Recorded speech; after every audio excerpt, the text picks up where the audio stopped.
Welcome back to the deep dive. Today we're looking at a really unsettling situation.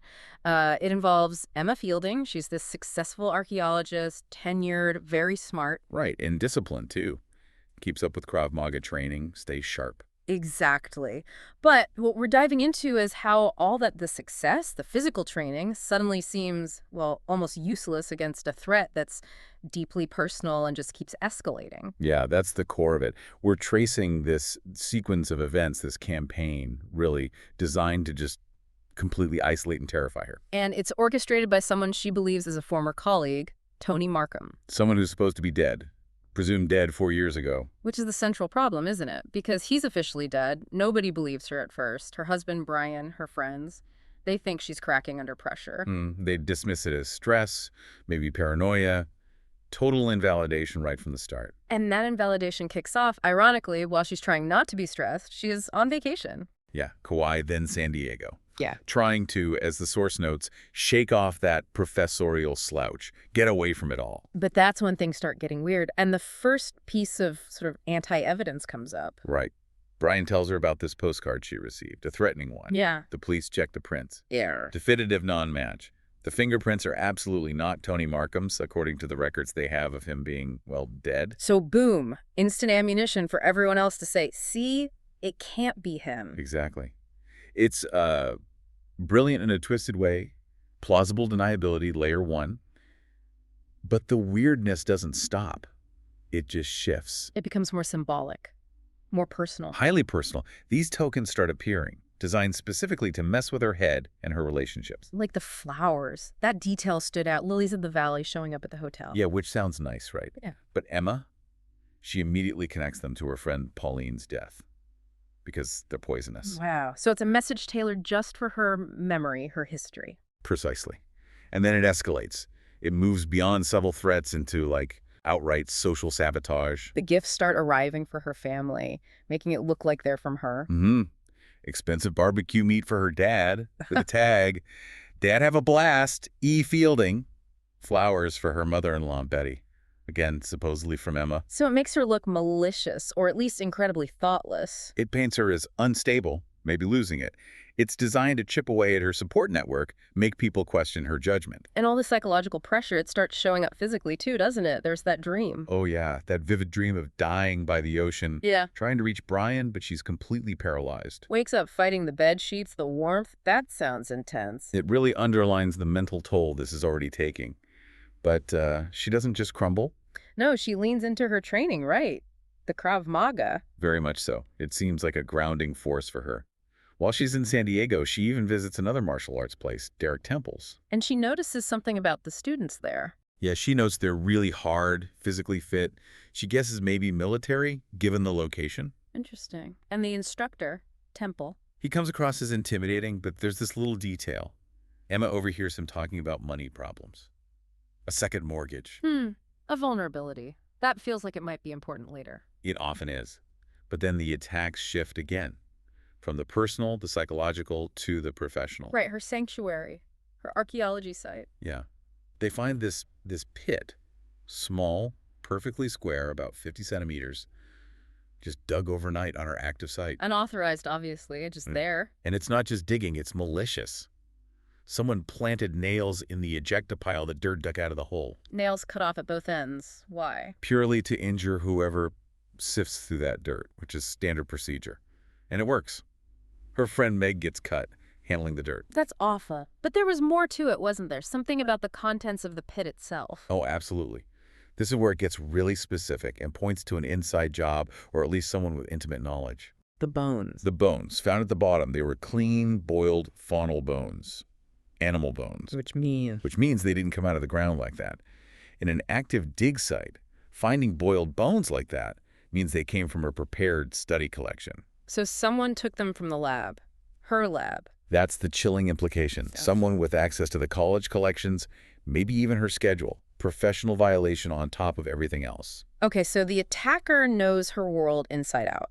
And then the circle of violence starts to widen. It's not just about her anymore. No, it spreads. The collateral damage starts piling up, hitting people close to her, calculated moves. Like her department administrator check. Right. Mugged and beaten badly. Right there on campus. Emma immediately suspects it wasn't random. It was about getting his keys. Keys to the lab, the collections. Making the connection back to the bones. And then her sister. Bucky's vet clinic gets torched. Arson. It's methodical dismantling, taking out her support system, intimidating anyone associated with her. And the worst of these attacks on associates. Her Krav Maga instructor, Nolan. Yeah. Shot.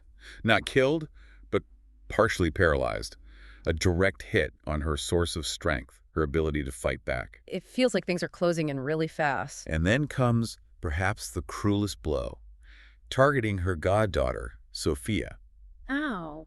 A picture of Sophia is sent to Emma's friend Marty, but it's sent from a prisoner at Pine Island lockup. A prisoner? Yeah, and the note mentions the prisoner's upcoming release date. It's terrifying. And what does that do to Marty, her friend? It turns him against her. He blames Emma, essentially, for bringing this danger into their lives, into Sophia's life, isolating her even further. So the police aren't helping because Markham's officially dead. Her friends are scared or blaming her. What does Emma do? She does what she knows best.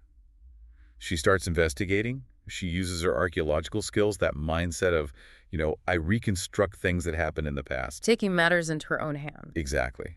Because no one else will. And she gets some unexpected help, technologically speaking. From Joel, her sister's boyfriend. Right. Joel takes one look at their home tech setup and finds a massive hole. The Wi-Fi. Their home wireless network was completely unencrypted. Joel basically says it was like shouting, "Hey, look at me, I'm a wireless access point at the funny farm. Wide open." Oh, man. That's basic security 101 these days, isn't it? You'd think so, but it's an easy oversight. And it means anyone nearby doing war driving could have been monitoring their network traffic for who knows how long. Huge vulnerability. And did they find proof of surveillance? They did. Almost immediately after securing the network, they find a camera hidden up in the barn loft. High quality, pointed right at their house. Confirming the paranoia wasn't paranoia at all. They were being watched. Constantly. And likely using that open network. This discovery, it gives Emma the push she needs. To track down the person doing the legwork. Precisely. She follows the clues, uses her skills, and finds this apartment near campus, rented under the initials EF. And she connects that to someone. Yeah, she remembers seeing a campus maintenance worker named Ernie Fishback. Put it together. EF Ernie Fishback. So she confronts him, this Ernie Fishback. She does. And he cracks. Confirms he was just a middleman, hired by some guy he never met face-to-face, used fake IDs, fake credit cards. But he provides something crucial, right? A piece of evidence. The clincher. He has this photo, grainy, out of focus, but it's unmistakably Brian, Emma's husband, taken in Hawaii. Back on that vacation where it all started. Exactly. Proof positive that the surveillance was targeted, personal, and had been going on from the very beginning. It wasn't random. It wasn't just stress. Okay, so she finally has proof. It's real. But then the twist. Right when she has this breakthrough, Brian gets a call. News breaks. They found Tony Markham's body. Again, but he was already dead. Well, a body identified as Tony Markham. Yeah. It's the ultimate piece of misdirection, perhaps. How so? What are the details? The body is found, but conveniently the hands and head are missing. Makes immediate ID impossible, right? Okay. Suspicious. Brian, though, he wants this nightmare to be over. He latches onto it as confirmation. Tony's dead. For real this time. Case closed. But Emma sees something else. Emma sees the staging. The details are too perfect. Too theatrical. There's a gold guinea coin stuffed to the corpse's shoe, marine rope fibers found nearby. Specific details. Why include those? To sell a narrative, maybe? Death at sea, perhaps? Yeah. Something specific enough for the authorities to close the file, maybe linked to Markham's past. But for Emma, it screams planted evidence. It's too neat, too convenient. So she knows he's still out there despite this body. She's convinced. The world might believe it's over, but she feels more isolated than ever, knowing the real architect is still pulling strings. Which leads us to the final confrontation back at her home. Yeah, she's lured there. But she figures out it's a trap because of communication, an IM exchange. What was wrong with it? She messages Brian about pizza. The reply is just whatever, which is totally unlike him. Then she gets TTYL, talk to you later. Thanks. Instead of their private code, their little inside joke. CCOS. Caution. Cats on stairs. Something only they would use. So the failure of that intimate detail tells her everything. Instantly. She knows someone else is typing.